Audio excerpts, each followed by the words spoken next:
આ સ્કૂલ મંચ મને એ માટે પણ યાદ છે કે આ સ્કૂલ મંચનો હું રિક્ષા લઈ અને બાળકોને જોડવા અને રહેવા હતો.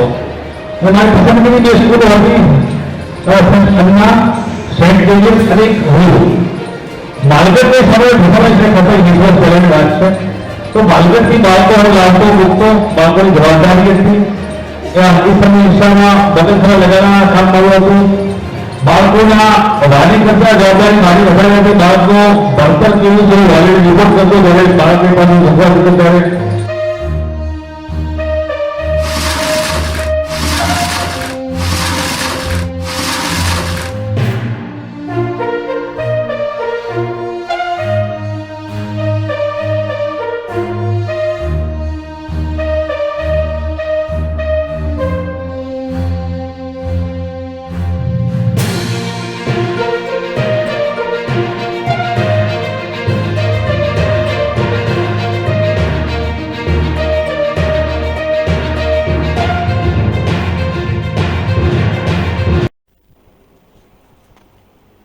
બનાસકાંઠા જિલ્લાની ડીસાની સંત અન્ના સ્કૂલમાં 79માં સ્વાતંત્ર્યતા પર્વની ઉજવણી દરમિયાન શાંતાબેન રામલાલ પરમારે ધ્વજવંદન કરવાનો ગૌરવ મેળવ્યો હતો. આ ક્ષણ માત્ર શાળા માટે નહીં પરંતુ તેમના આખા પરિવાર માટે ગૌરવનો વિષય બની હતી. જીવનના અનેક સંઘર્ષો બાદ આજે પરિવાર આ ગૌરવપૂર્ણ પળોની સાક્ષી બન્યું છે. શાંતાબેન પરમાર પતિ પોલીસ સબ ઇન્સ્પેક્ટર તરીકે ફરજ બજાવી નિવૃત્ત થયા બાદ અવસાન પામ્યા હતા. ત્યારબાદ શાંતાબેનની 3 પુત્રો અને 1 પુત્રીને જીવનમાં સફળતા અપાવવા માટે અથાગ મહેનત અને સંઘર્ષ કર્યો. પોતાના પરિવારના ભવિષ્ય માટે કરેલા આ પ્રયત્નોનું ફળ આજે ગર્વરૂપે સામે આવ્યું છે. 79માં સ્વતંત્રતા પર્વ સંત આના સ્કૂલમાં ધ્વજવંદન કરાવવાનો સૌભાગ્ય મળતા શાંતાબેન અને તેમનો આખો પરિવાર ભાવુક બન્યો હતો. શાળાના પ્રાંગણમાં આ ગૌરવભર્યો ક્ષણ દરેક માટે પ્રેરણા સ્ત્રોત બની ગયો હતો.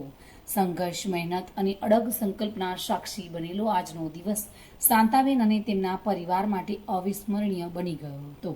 સ્વતંત્ર પર્વની આ ઉજવણી તેમની જીવનકથામાં એક સોનેરી પાનાની જેમ ઉમેરાઈ ગઈ છે.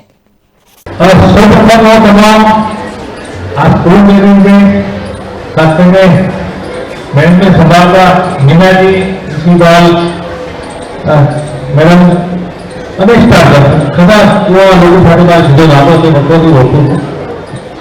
આ સ્કૂલ મંચ મને એ માટે પણ યાદ છે કે આ સ્કૂલ મંચનો હું રિક્ષા લઈ અને બાળકોને જોડવા અને રહેવા હતો. મારી પસંદગીની જે સ્કૂલો હતી અન્ના, સેન્ટ જેવિયર્સ અને માલગઢની સમય ભૂગોળ છે ખબર નિર્ભર કરેલી વાત છે. તો માલગઢથી બાળકો લાવતો મૂકતો બાળકોની જવાબદારી હતી. એ સમય ઈશામાં બગલખરા લગાડવાના કામ કર્યું હતું. બાળકોના વાલી કરતા જવાબદારી મારી વધારે હતી. બાળકો ભણતર કેવું છે વાલીને રિપોર્ટ કરતો દરેક બાળકને પણ ભગવાન કરે. મને મને પૂછતા સાહેબ શું કહે છે કેવું છે મારું બાળક? ત્યારે હું કમીઓ પણ કહેતો ત્યારે બાળકની કમી હતી ત્યારે હું કહેતો કે તમારા બાળકની આ ગણિતમાં અથવા આકૃતિમાં અથવા આ વિષયમાં ક્યાંક થોડું ઘણું જરૂરિયાત છે. તો હું પૂછ્યો હતો પરંતુ મારું દાયિત્વ હતું ઈચ્છા પાલન તરીકે કે એ વસ્તુ પણ આ કામ કરવું એટલે ઘણું બધું લોકો સાથેનો સમાજ છે.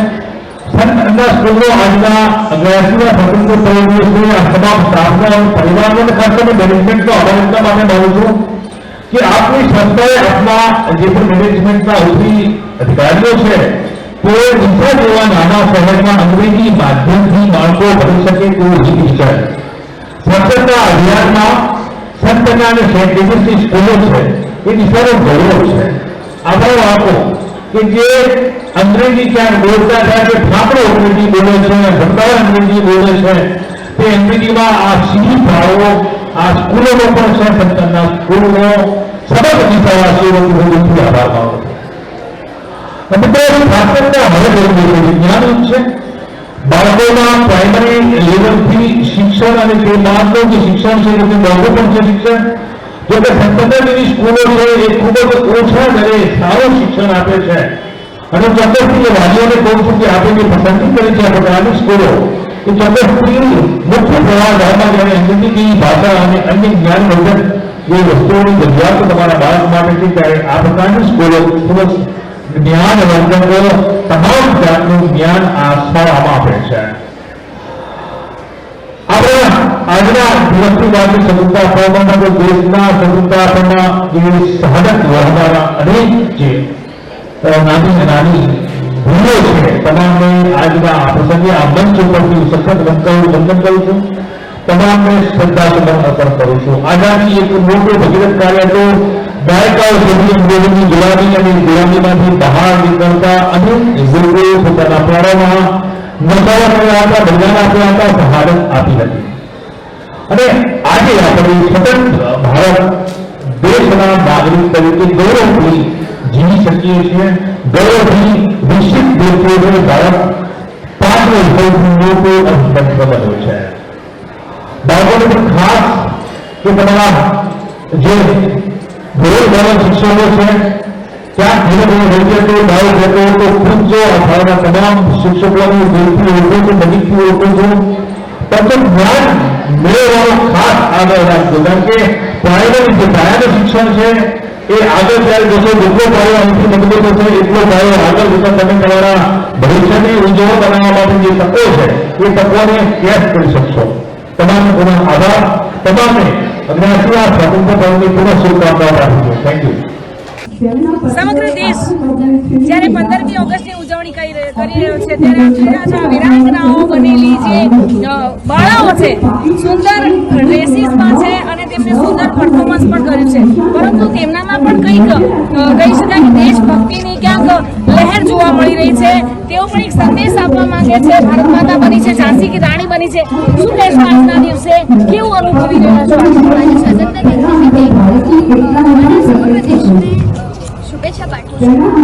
અચ્છા, સમગ્ર દેશને શુભેચ્છા પાઠવી છે.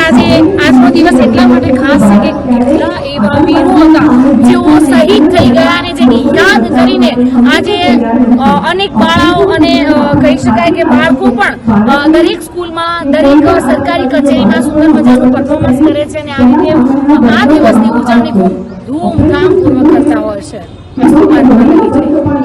સાક્ષી મારી સાથે bureau report today Gujarati news.